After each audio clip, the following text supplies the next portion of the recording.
Bismillahirrahmanirrahim.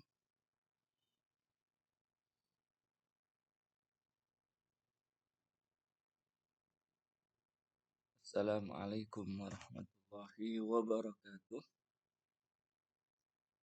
Bismillah, alhamdulillah. Salatu wassalamu ala rasulillah. Aula wala quwata illa billah. Anakku semuanya akan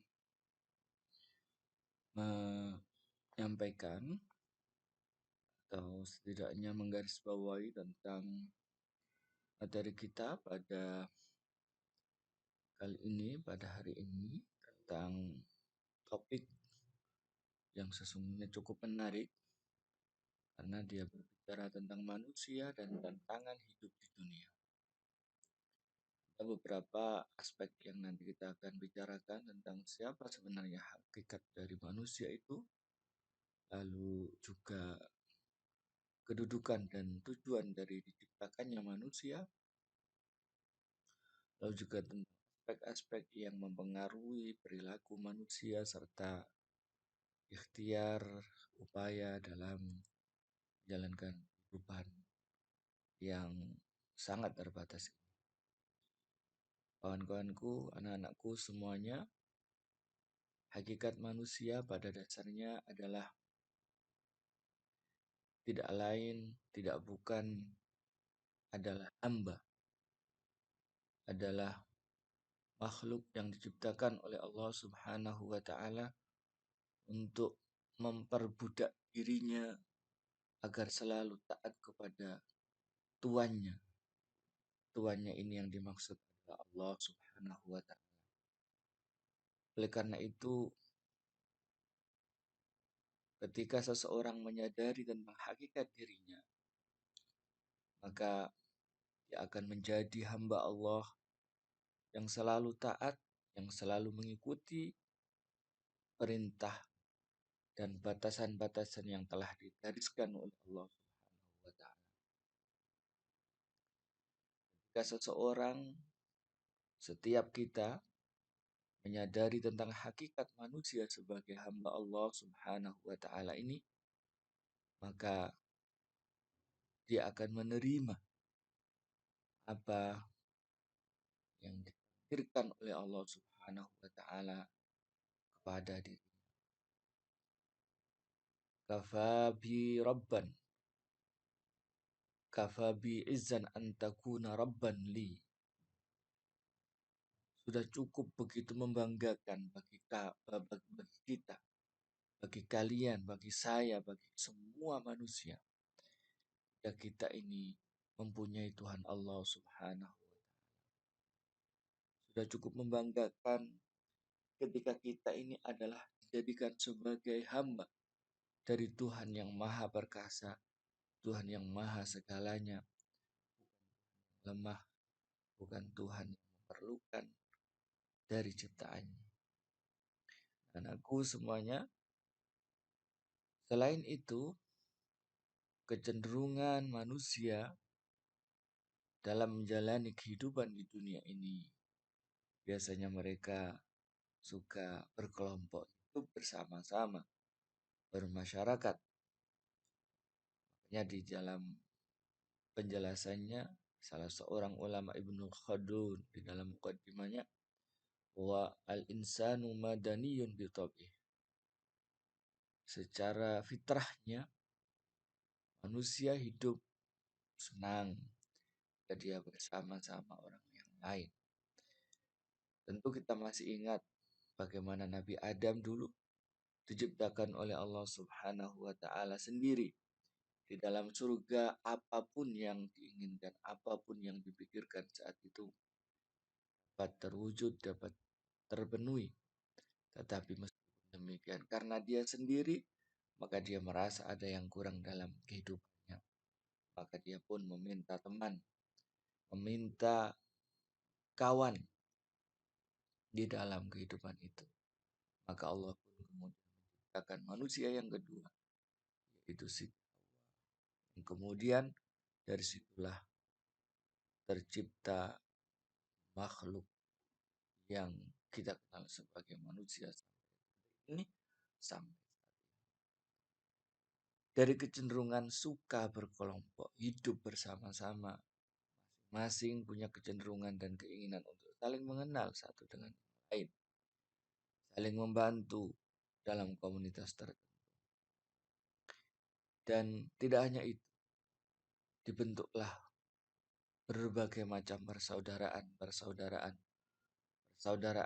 sesama manusia disebut ukhuwah basyariyah. Persaudaraan yang didasarkan atas agama, maka kita menyebutnya ukhuwah islamiyah. Berdasarkan kebangsaan, maka kita menyebutnya dengan istilah ukhuwah wataniyah. Dan begitu banyak hubungan-hubungan yang sengaja diciptakan oleh manusia sendiri untuk memenuhi karakternya sebagai makhluk yang suka berkelompok atau makhluk yang secara fitrahnya dia hidup secara bersama-sama. Nah, tentang kedudukan manusia dan tujuan diciptakannya manusia sangat jelas sekali dalam surat Az-Zariyat ayat 56 sampai 57 Allah mengatakan wa ma khalaqtul jinna wal insa illa liya'budun ma uridu minhum mir rizqi wa ma uridu ayyut'imun. Aku tidak menciptakan jin dan manusia kecuali agar mereka menghambakan diri mereka, memperbudak diri mereka. Ma uridu minhum mir rizqi. Aku tidak menginginkan rizki apa mereka. Dan aku pun tidak menginginkan agar mereka memberikan aku makan, memberikan sesuatu yang kemudian aku gunakan untuk kemanfaatanku. Allah Subhanahu wa taala membutuhkan apapun dari apa yang termasuk seandainya kita disuruh beribadah kepada Allah, salat 5 waktu, bukan berarti Allah membutuhkan untuk disembah. Allah sendiri di dalam hadis yang mengatakan, "Lau anna awwalakum wa akhirakum wa insakum wa jinnakum kanu ala afjaru qalbi rajulin minkum mana qasafi mulki syai."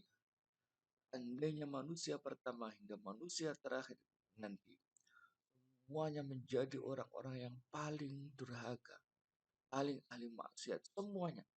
Tidak ada yang baik satupun. Kata Allah, mana qasadzalika fi mulki syai. Hal itu tidak akan mengurangi sedikit pun dari kemuliaan, dari kerajaan, dari tingginya dan luhurnya kedudukanku.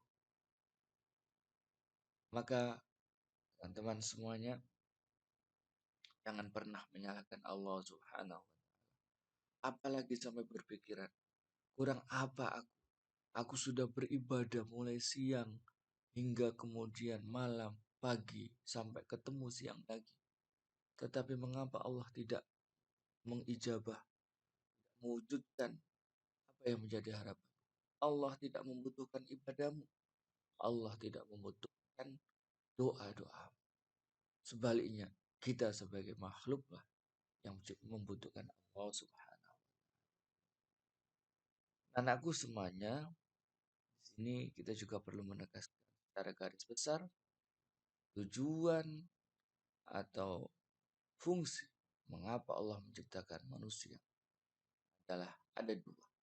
Sebagai budak dari Allah Subhanahu wa taala, sebagai hamba yang menghambakan diri, yang memperbudak dirinya hanya kepada Allah.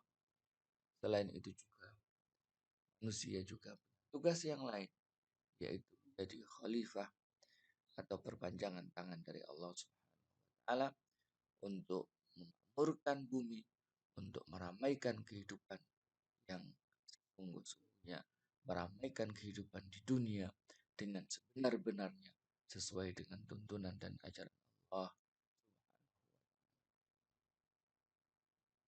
Untuk menjadi manusia yang dapat berfungsi sebagai Abdullah sekaligus Khalifatullah, maka Allah Subhanahu wa taala menciptakan dalam diri manusia dalam diri makhluk yang kita kenal sebagai al-insan atau manusia ini dua potensi.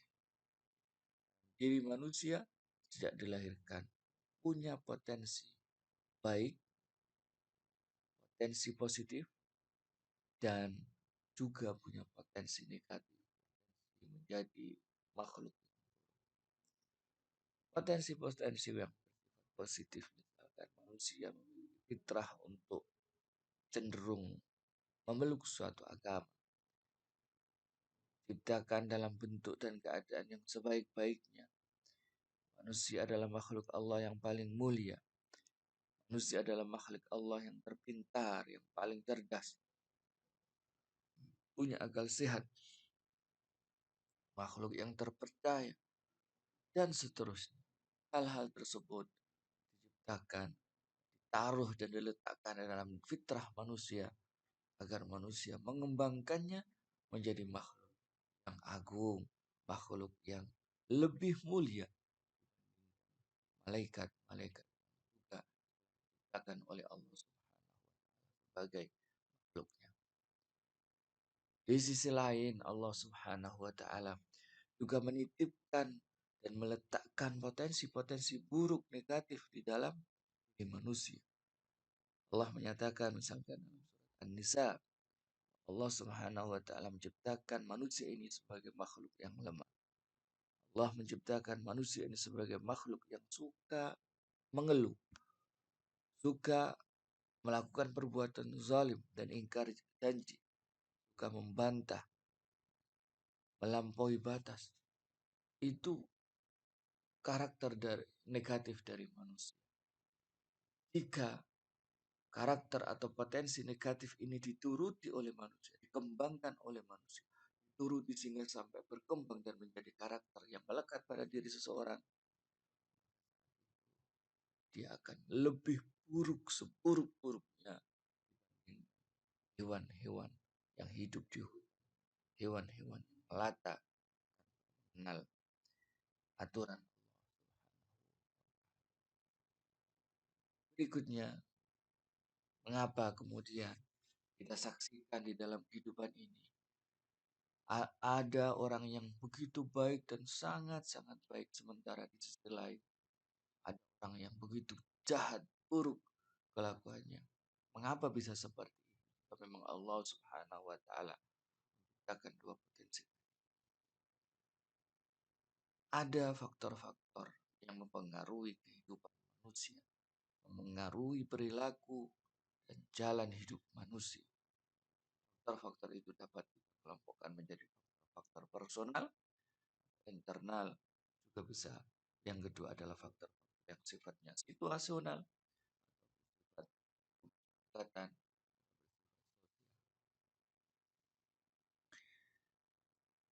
Nah, berikutnya adalah ikhtiar manusia untuk merealisasikan tugas hidup manusia.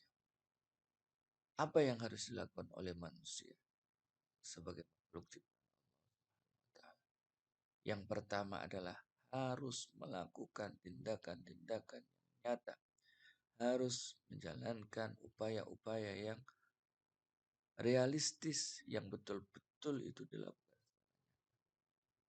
Usaha dalam bahasa yang sederhana. Yang kedua juga perlu kita berdoa kepada Allah Subhanahu wa taala, dan juga yang terakhir adalah dengan bertawakal kepada Allah. Untuk bisa bertindak secara nyata ini, kita perlu ilmu yang memadai. Kita juga perlu lingkungan yang mendukung.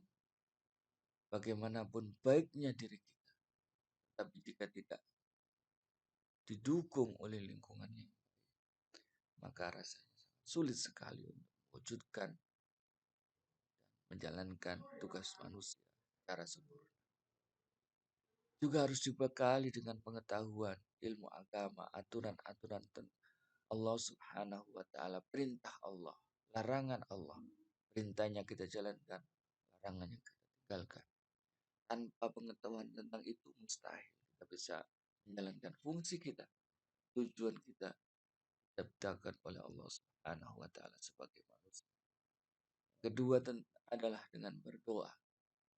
Dan yang terakhir, tentu setelah berdoa kita tidak boleh anggap Allah tidak mendengar doa-doa kita.